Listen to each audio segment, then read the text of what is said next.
I'm going to ask Costas to just go up to the podium, and he's got a few slides to share, a kind of a set of generic discussion points, which I hope we'll be able to pick up on. I mean, I think if you came into the room not having a clear idea about just how much impact evaluation has been contributing to our thinking about what works in development, I think that presentation by Ariel has kind of probably put us all straight. I mean, there are, of course, many questions that many of us will want to bring to the table, not so much about just what works, but do we know how it works and why it works, and whether or not there are a whole set of other questions that maybe continue to be left hanging. Anyway, over to you, Costas. Well, thanks very much for inviting me to comment on Ariel's talk. I have to say that the role of the bank in this extremely important movement to have policies studied and evaluated has been crucial. Actually, Ariel has shown how many impact evaluations are taking place. One has to say that without the goodwill that the bank has around the world in a number of developing countries, this thing would not have happened. So the combination of the expertise that the bank attracts and the ability to make the intellectual argument with a number of governments has in many ways won the day, and of course this is all for the good. Now, I'm not sure I'm speaking to a room of converts, but I might as well go back to first principles and ask, why evaluate? Why is it important? And there are really a lot of reasons for that. For the first thing, we need to learn if policies work. I'll try and be a bit more specific in what sense we need to understand that. Then we need to ensure there's value for money. As we all know, resources are scarce, and we thought that even in the great boom years where money used to be cheap and growing on trees, and it's certainly the case now where many countries closely related, at least to me, are almost bankrupt. So money is important here, and when you design policies, you want you want to make sure there's you're using them for a good purpose. There's important opportunity costs. You could lend it to Greece, for example, which might be better for the welfare of some people. So now we need experiments to enhance our knowledge of human behavior. Now that I will discuss in some detail, and finally there's a kind of a political argument. We need a mechanism to protect good policies from the vagaries of political cycles. Now that's something I like to point out, because often politicians come to power and they have great ideas and they think they're really clever and they know the answers, and they implement a policy which is not evaluated, good or bad. It's not evaluated in the first place either because the idea of evaluating is not there, or because it's considered unnecessary because it's such a good idea in the first place, or because it's in a manifesto of some party or whatever. Then, of course, the next party comes in and says, "Oh, this is rubbish. We're going to start again." And it does happen, and that's exactly what nearly happened in Mexico with Progresa, because the original program was actually the then opposition had promised to scrap it, and but I'd like to think, and I think it's partly attributed to the excellent evaluation that took place, one of the most pioneering evaluations, that the program was shown actually to do desirable things. So, of course, the opposition, when it came to power, forgot about its original promise and reinforced the program and expanded to urban areas and became one of the most important programs both in Mexico and as something to be emulated around the world.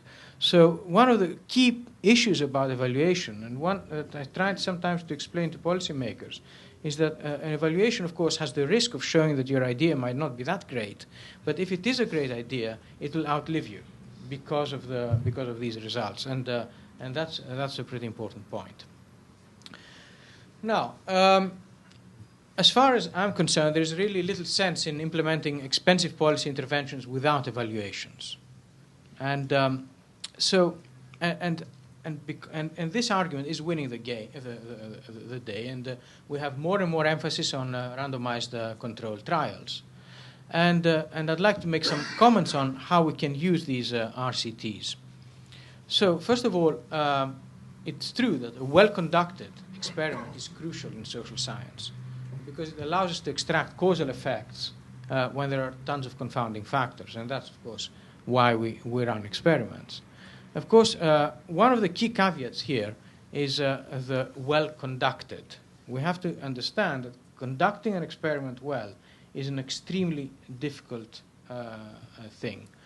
We've now been involved as a group in conducting a number of experiments, and there are pitfalls everywhere from selecting the suitable population, from interviewing the suitable population, from following it up, and making sure people in the control population accept to cooperate, from being undermined by governments who suddenly roll out other interventions in your areas, and so on. So we have to always keep in mind that we have not invented the panacea for evaluation, and that we have to be very careful in, first of all, understanding if the experiment is well conducted, and secondly, I should say, primarily, in designing it in such a way that we are sure it's going to we're not sure, but we're relatively confident that we're going to get interesting and important results. Now, but once we've learned how to conduct experiments, and once we've tried to ensure that we carry out high-quality experiments, and that involves collecting a lot of data, designing the experiment properly, designing the implementation of the intervention properly, then we have to ask the hardest question, which unfortunately we do not really have a good answer about. How do we learn from experiments? So Ariel showed that there are at the moment 175 ongoing evaluations. How do we, of course they are not all in one area, but let's say there were 50 of them were in one area, conditional cash transfers. How do we learn from that? How do we aggregate the result to come up with a conclusion that will lead us to a policy implication? Now, there are 3 points here. Actually, 2 of them of which are written down on my transparencies, and an additional one I'd like to add. The first is the one I'd like to add is that an experiment in itself. I'll come back to that actually on the next transparency. An experiment in itself does not tell us enough of what we need to know, as Ariel, or may not. As Ariel pointed out, it's not enough to know that the policy worked in a particular context or not. We would like to know why it worked. Now, to venture into economic jargon, for example, when we talk about conditional cash transfers, are we talking about alleviating families' liquidity constraints in the sense that they would have liked to send their kids to school, but they did not have the financial capacity to do so? If that's the case, then unconditional cash transfers will work as well and maybe perhaps less controversial. And in many ways more efficient. Or is it the case that we're actually distorting the options of individuals by changing the implicit prices of education? Now that's extremely important, because if we thought that what's happening is that we are altering the incentives of individuals and we're being paternalistic about what they should be doing, then again we have to think of under what circumstances we want to be paternalistic in that particular way or in another. Do we want to go to a starving village and tell them, okay, here's money for you to send kids to school, while, for example, they might have no roof on their head? Now, this is not an emotive issue. It's an issue about what works best in terms of both short-term and long-term welfare improvements. So trying to understand the mechanisms of why a policy works is crucial to then understanding what are the kind of policies we would like to implement in different contexts. Now, but beyond that, we have two other key issues. One is about scaling up policy. Okay, so you've given me the paltry amount of £1 million, and I've gone to 150 villages in some remote area, and I've implemented a little intervention, and I found that it works. It works in the sense that it improves some outcomes that are targeted in advance, like learning or whatever. What does this mean about implementing this policy in a huge country like, say, Mexico, from a few villages? Well, that is key. In our analysis of Progressa, for example, even in the original evaluation, we found that the conditional cash transfer actually raised child wages by about 6%. Okay, so 6% turns out not to be that much to counteract the impact of the policy. It doesn't.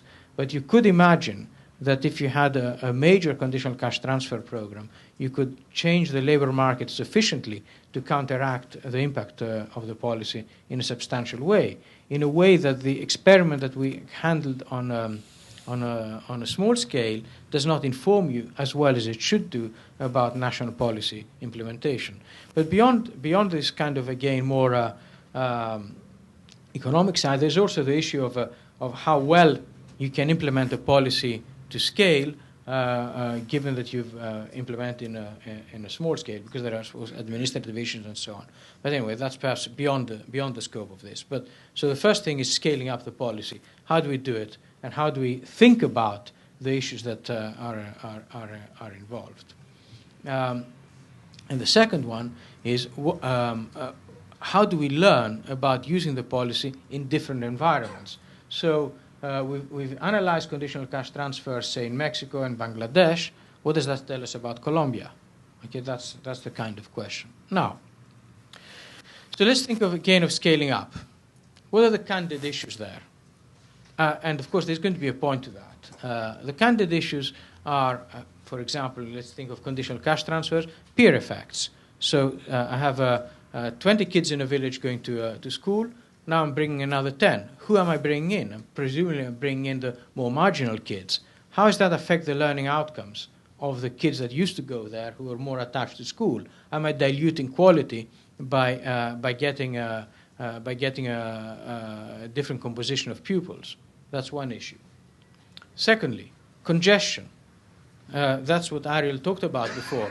We get all the kids in school, but if I don't increase the number of schools or the number of teachers, then suddenly I'm diluting again quality, and perhaps that's one of the reasons that the many CCTs were, when looked at, did not seem to improve outcomes. And the final one is the price general equilibrium effects that I mentioned before. If I increase a lot the number of educated people, I might change both the wages in the child labor market, counteracting the incentive to go to school, but I might also change the wages of skilled individuals, reducing the returns to education, and hence again counteracting the effect of policy. Now, where does this lead us to? It leads us to wanting to build the experimental framework within a model. In other words, we cannot divorce evaluation from thinking about the policy in a more systematic, I would say, economic modeling approach. We need, in other words, to start understanding, to start a double interaction from the experiment to a model of behavior, and from the model of behavior to the experiment. Now, let me see what. Obviously, the font is a bit too low, too small. But so let's think of that. Suppose we go back to the conditional cash transfer. Now, what would I like to know? I would like to know to what extent it's liquidity constraints, or is it distorting incentives? And I'd like to know if it's just a small amount that helps, or do we need large amounts? And then I'd like to know, how does the density of the program affect the operation of the program? All these things have to do with both mechanisms and scaling up. So once I've thought of that, and once I've built this into an economic model, I perhaps might think of redesigning my experiment in the following way. As an example, I could take, let's say, my 200 treatment villages, and I might randomly vary the amount that I will give in each village as a conditional cash transfer, and at the same time, I might also randomly vary the number of individuals eligible for the program within each village. So suddenly I have a kind of grid where I'm varying both the amount, so I can find the elasticity of my outcomes with respect to the amounts. I'm varying the density, so I can talk about peer effects and congestion at the same time. And then I could also reserve some villages where I give unconditional transfers. Now, is this too ambitious? Well, actually, as Ariel mentioned, we've moved to a new phase. We used to kind of think of these policies and evaluate them with some kind of 0-1 trials. Now people are looking at mechanism. What I'm advocating is one extra step where we don't look at one mechanism in an isolated fashion at a time, but we build in the evaluation informed by a well-defined model and make it richer and in more dimensions. It requires more resources, but the amount that you learn from that is so much more transferable and transportable that it's really worthwhile thinking about. 10 years ago or 15 or 20 years ago, running these kind of social experiments was considered absolutely absurd. Now I think so now we can become even more ambitious. Now, of course, I'd like to put a little caveat in all this that I'm saying. We don't necessarily have very good economic models for any of this, and we have more so for some aspects than others. So, for example, we, as economists, I'm sure most of you might, if you're not an economist, you might disagree with me, or even if you are, but we think we kind of have reasonable models for education and response to incentives in the labor market and so on. We don't have that such good models for things to do with malaria and investments in health and in early childhood development. So although there's kind of a relatively ambitious plan there where kind of theoretical reasoning interacts with empirics and experiments, we have a lot of advances to do both on the experimental design side and on the theoretical side in order to achieve this ultimate goal. Again, I'd like to, so this is like the third way, since it's such a politically charged period, but it's a different third way. It's a new third way. So that's basically what I had to say. Thanks very much again for the opportunity. Thank you very much indeed. Okay.